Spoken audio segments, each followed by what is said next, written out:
you know that just the natural rhythm, walking many times, fall too quickly, many times the Bluetooth device will become dislodged. The other way around, if you feel good, you look good. And I'm an inventor with over 1,000 inventions. It works near their brain. We may not puncture their ear. You know what? It's pretty disturbing. GOLD. We make it spin really fast. Use electricity on one hand, right, and gold bars on the other. This is just a model. Retail store where a woman, a Rubenesque woman perhaps, would put on the falsehoods being portrayed. But when I started this company, I said this mirror would not be. Number 3, Ionic Ear. Darren Johnson, the creator of the Ionic Ear, presents the idea of surgically implanting a Bluetooth device into the ear on the Shark Tank platform. Johnson invented the battery-powered speaker-equipped device, which also features a microphone and a speaker, in order to alleviate the problem of Bluetooth earpieces frequently falling off as a result of movement or severe sweating. The implant will be positioned behind the earlobe, somewhat close to the actual ear. This is Darren Johnson, and I'm here today to explain the Ionic Ear investment opportunity. I'm looking for $1 million for a 50 is a implantable Bluetooth technology. If you are one of the 40% of the youth, you know that just the natural rhythm, walking many times, fall too quickly, many times the Bluetooth device will become dislodged. It's actually going into your ear. Ear how? You're pushing it in? If I could direct your attention to here's the surgery locations. This is just underneath the, this is surgery. You would be. Johnson approaches the Shark Tank with the intention of selling 15% of his company in exchange for $1 million. At this point in time, the item in question is merely a prototype. It has not yet entered production. Johnson's announcement that he intended to undertake surgery in order to implant the device caused the sharks to react with shock and amusement. Damon walked away as soon as he heard this, citing that it was very distressing and that it freaked him out. As Johnson mentioned that a needle is pushed into the ear during the night in order to charge the gadget. The base of the device is a battery. Within its center are Bluetooth electric, a microphone, a speaker, and an AC charging. There. Back to surgery 101. Okay. Yes, we are. We're going to stick near their brain. We may not puncture their ear. You know what? It's pretty disturbing, and it freaks me out. So we have the AC charging port. Charge it? Yes, you would. Okay, you don't think... Barbara immediately asked for further information from Johnson. At that moment, Kevin Harrington abruptly departed the room. Barbara followed her friend out of the room as well. He desperately tried to save his pitch by drawing a parallel between his product and breast implants, but it was already heading in the wrong direction. The sharks were not convinced by this information. Mr. Wonderful was shocked by the fact that Johnson wasn't sent to jail for being a lunatic. He departed as well. The sharks couldn't believe what they had just seen. The presentation for Ionic Ear is regarded as one of the wackiest ideas that has ever been presented on Shark Tank, or anywhere else for that matter. Hang on, are you like seriously a needle? It's like a that would dock. What happens, Darren? So that you can't miss. No, you can't miss. Going to be safety features built into it. Darren, I write you off as a nut job, which I'm trying not to do. Understand, a team of doctors implanted in your neck, below your ear, thing in your ear in the evening, something. A cylinder that delivers AC charge at a very trickle low. An upgrade. I go back and get another operation. Do you see a problem with that? Sure, there. According to an interview that Barbara conducted in 2013, she stated that this was the most eerie event that she had ever witnessed. No funding was ever provided to Ionic Ear in order for them to move past the developmental stages, and they have had zero business presence anywhere else. There is a possibility that Johnson is too far ahead of himself for his own good. Shortly after the episode had aired, both he and the company vanished from public view. The internet has largely forgotten about this person too, despite the fact that there is typically still information available regarding a company that once existed and has now ceased operations. Time that you heard of breast implants. I love it. Right. Okay. Woman, something that you would immediately want to do. Trial before people accepted the. Us in the room about this? Yes, I have. And you're still walking around free. Don't call me, I'll call you. I'm out. Okay, I appreciate that. You're someone. Nevertheless, I'm out.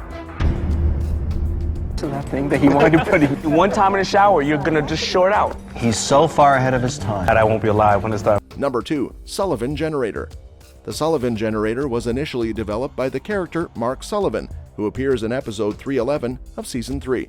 The Texas inventor asserted that he had an idea for a generator that would be capable of producing electricity by utilizing the rotation of the Earth. This generator is now commonly referred to as the Sullivan generator in his honor.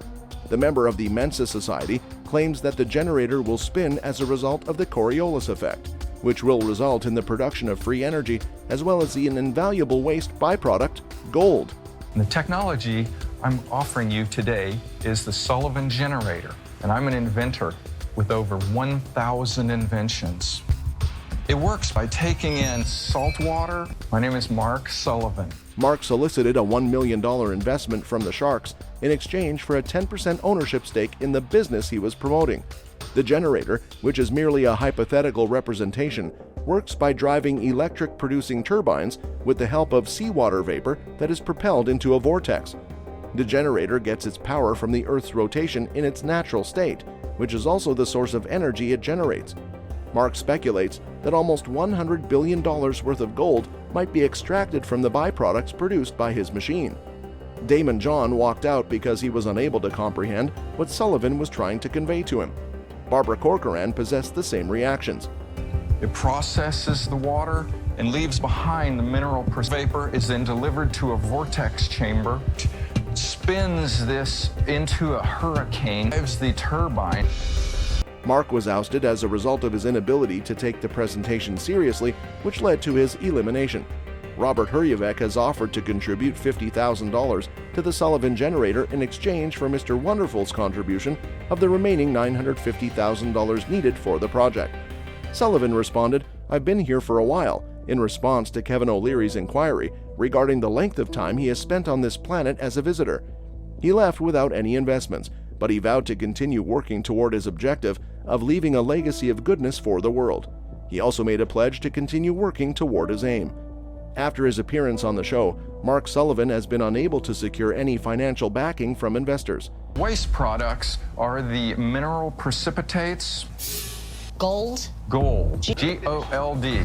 We make it spin really fast. Use electricity on one hand, right, and gold bars on the other. This is just a model. The force of the conservation. I don't know what the hell you're talking about and what you said. Although he last appeared in public in July 2012 to deliver a talk to the South Texas Mensa Society, he has not been seen in the general population after that time. Because the Coriolis effect requires a specific quantity of energy in order to function, it follows that the generator would need to supply significantly more energy than it could ever be capable of producing in order to satisfy the Coriolis effect's energy requirements. In fact, he was the one who designed and built this incredible dune buggy. According to Mr. Sullivan, who also makes the following proclamation, America is a land of possibility and invention, and innovators such as himself are what will be responsible for the country's continued existence. As of now, his website is still active, and this remains one of the most peculiar pitches that has ever been presented on Shark Tank. How big is the entire machine? This is 100 feet tall. If you can get O'Leary, because that man loves gold more than any. Or I could just go buy some gold with my $950,000. Not fun. Look, Mark, it's very interesting. Number 1, the skinny mirror. When Belinda Jasmine looked in an old mirror and thought she looked overweight, she got the idea for the skinny mirror, which is a mirror that is now pursuing a patent that makes you appear to be 5 and 10 pounds slimmer. She carried out research and found that 50% of all mirrors had similar defects. As a result, she came up with the idea for the skinny mirror, which incorporates a slimming curve to provide a reflection that is more proportionate to a person's actual body shape. Ms. Jasmine organized a successful Kickstarter campaign in the spring of 2015 in order to get the production started and raise awareness about the fact. Yeah. My company is this $200,000 in exchange for 20% of my company. The other way around, if you feel good, you look good every day and you like what you see, inspiration to look and feel your best. The beauty has a lot to do with how one perceives themselves and their own sense of self-worth.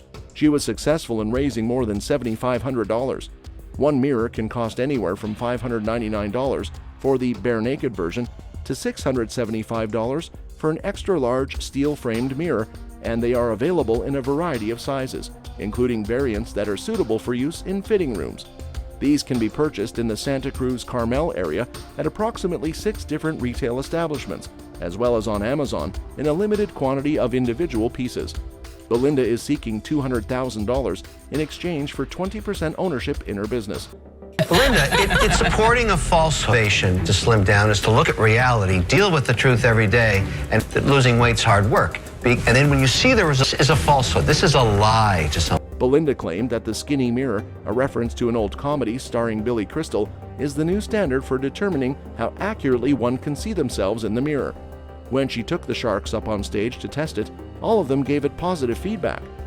Belinda noted that a distance of 3 to 5 feet away from the mirror is ideal, and she has been successful in selling 350 units for $85,000. According to Mr. Wonderful, it was a lie, and by telling it, people were led to believe a fiction. Robert wanted to know if stores promote the utilization of skinny mirrors in their marketing.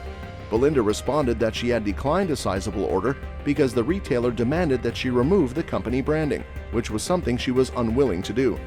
It's not consumers. So it's based on the premise a retailer can sell a dress because it looks better on a retail store where a woman, a Rubenesque woman perhaps, would put on the falsehoods being portrayed. But when I started this company, I said this mirror would not be used to deceive anyone. Even though You're saying you have to find your little logo down there to figure out what's going on? All you do is just take a look. Kevin left the room, declaring that it's all nonsense, and he advised the other sharks not to invest in the business. Mark admitted that he could understand the appeal of the notion, but if it were to be deployed as a sales incentive, he would prefer to keep away from it.